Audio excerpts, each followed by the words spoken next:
got a little lion, Oh. a little otter lion. You want to put your head in it? Look, it's a little otter lion.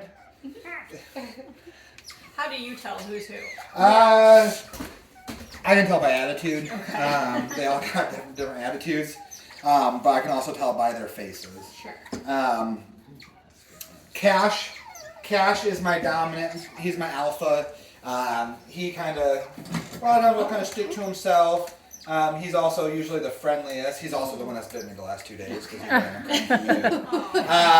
Funny enough, my crazy one, George, he's usually the biter. He's the one that's been letting me pick him up the last few days because he's getting a little, they're in their teenage phase of life. And attitudes, behaviors are changing. So that's why I said we're going to kind of base this whole encounter off their behavior and what they want, what they're capable of, what they're happy with, comfortable with. But yeah, Cash is kind of my alpha, my dominant one. He's the one that like is most forgiving about everything. George, the one who's trying to break into my pockets over here, he was the runt of the litter. Okay. So he makes up for it in attitude. He's got a little man syndrome going on.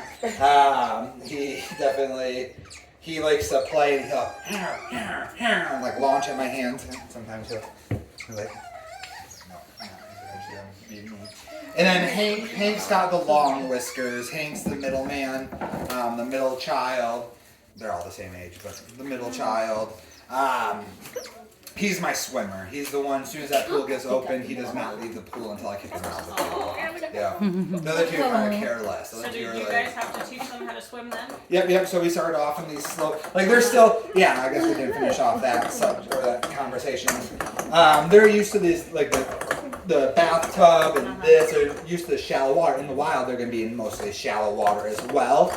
However, and they kind of do deep water, but over in our enclosure that we have built, we have a little river that flows into a deep water area where we have underwater viewing areas. It's about as deep as this whole thing here, about this deep. They're not quite used to deep water. It's got a waterfall going, it's got water slides. It's really beautiful. Probably our best put together exhibit. However, Cash is the only one who's like somewhat comfortable with the pool. The other two aren't comfortable with the pool, and so we'll do play dates until they're comfortable with the pool and we're comfortable with them being comfortable, and then we can let them stay in their enclosure over there. But as for now, they're living with one of the keepers. Their hair is like ducks, right? Like the water repels off of it. So they blow air into their fur, and their fur is super dense. They have 450,000 hairs per square inch of body. Be careful with him because he will kind of launch at your hand, like George. The other two, if they do that, I'm not too worried about it. But George is a stinker. 450,000 hairs per square inch of body. Wow. And it's a dense double-layered coat. So you'll see once I let them swim and stuff, even after being submerged for a few minutes, when they hop out, if you pull their skin, or not their skin, if you pull